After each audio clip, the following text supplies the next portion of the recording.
I'd now like to invite Gerson Haas to speak. He is the president of SustenPlást and the director of the SustenPlást Institute, which will present its work.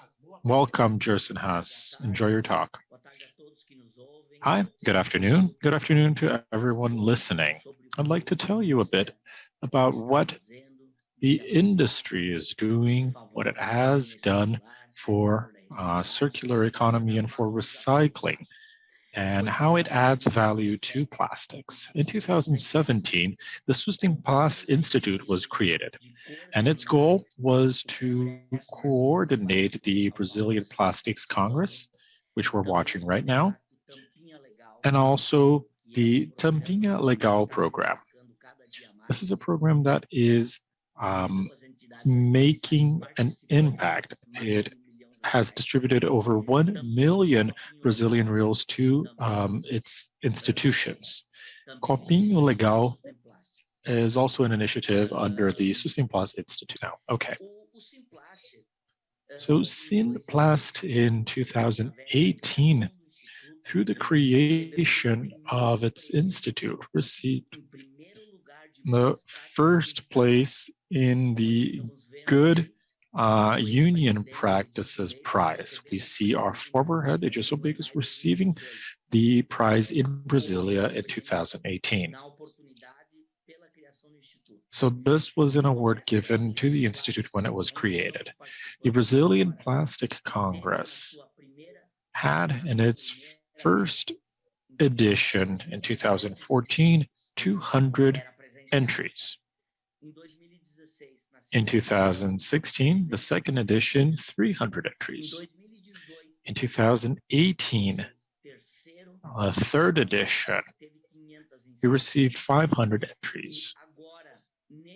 And right now, for this one, I'm going to update the amount on the screen. We now have 2,300 entries.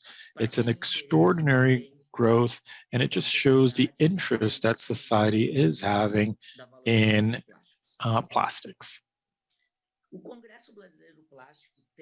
The Brazilian Plastics Congress has as its goal to present to society how much plastic is inserted in modern life and how we can have a better relationship with this material. It is so important. The Tampinha Legal initiative has already distributed to charities more than 1 million BRL. It's educational, it advises and provides consulting services to social assistance entities, providing them with the best market valuation for their caps.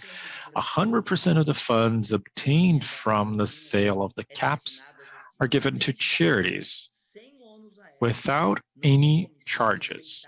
No commissions, no fees, nothing. 100% of the amounts are sent to charities. Tampinha Legal also proposes actions to modify mass behavior by promoting the collection of plastic lids on behalf of third sector assistance entities registered in the program. I could mention here, for example, APAIs, hospitals, different institutions which can have a better economic condition through this. And through them, we can also improve the environmental impact of our plastics. Circular economy works like this. Everyone collects with Tampinha Legal. We also have the participation from assistance entities. Caps are then sorted by color. They are sent to a warehouse, and we have them in many states. They are recycled, weighed and collected by a recycler, and then assistance entities receive that amount directly from recyclers without any middlemen. The industry recycles the material, repurposes it, and makes new products out of it. It becomes raw materials for new products. Here we see some images showing how the caps are collected and how they are reused, what we make with them. We can make drums and cans, vases for flowers. So there are flower pots. There are many things that you can do with recycled caps. This shows how happy kids are when they participate in sorting the caps by color. They learn from it. They work on it. And this is really what education is. This is environmental education in practice.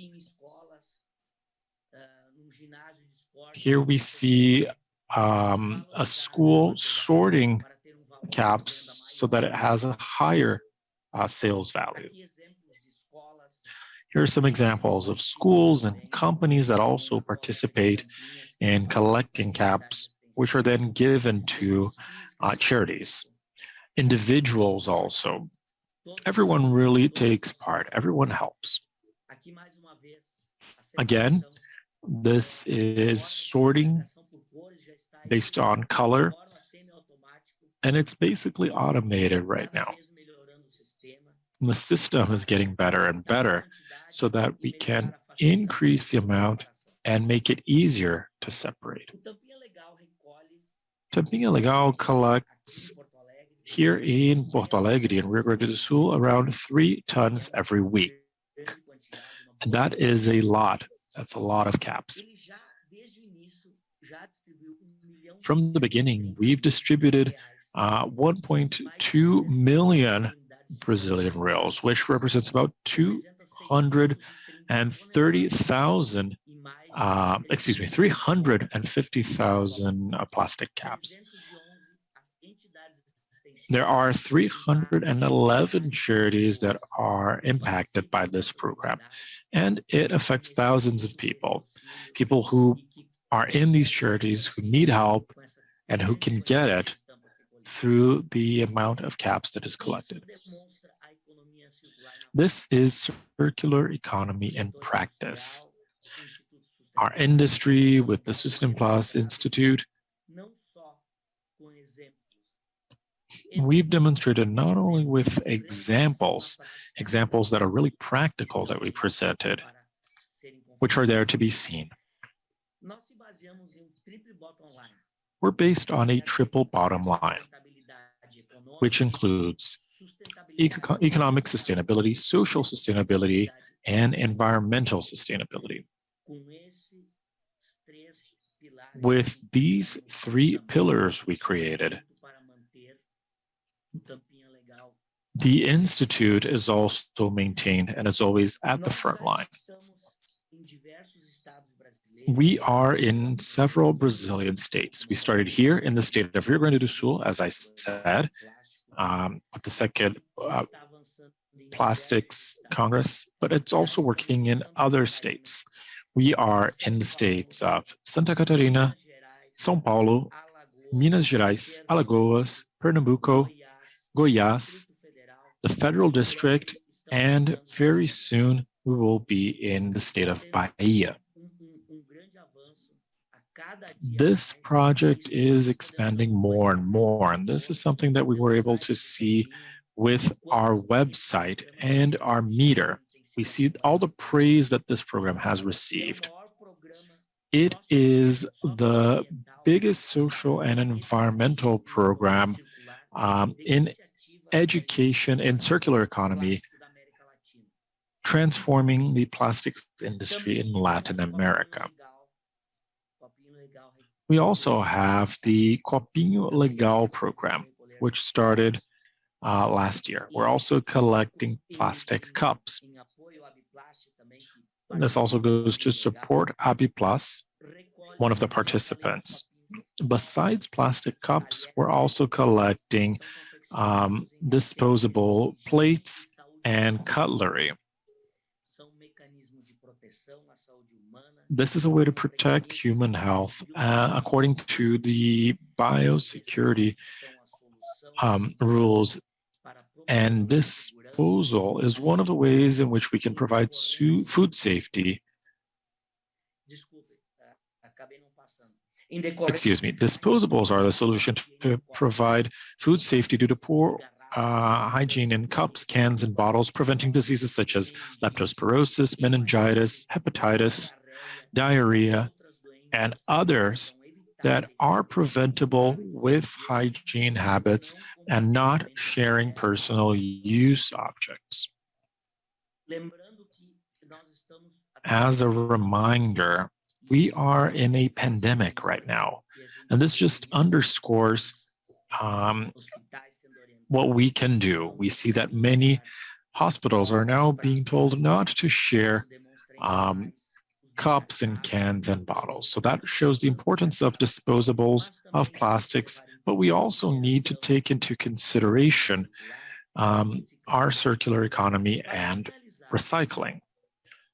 So to conclude, I'd like to show you all of our social media handles, our websites for the conference, for Copinho Legal and for Tampinha Legal. We're on Instagram and Facebook. We are in all social media. So contact us, join us, collect caps and plastic cups so that we can make our planet's future better. They say that there's no throwing away, but only disposing correctly or incorrectly. And we hope that we can recycle all of this material and make it into a new product. Thank you for your attention. And if you have any questions, I'm now available.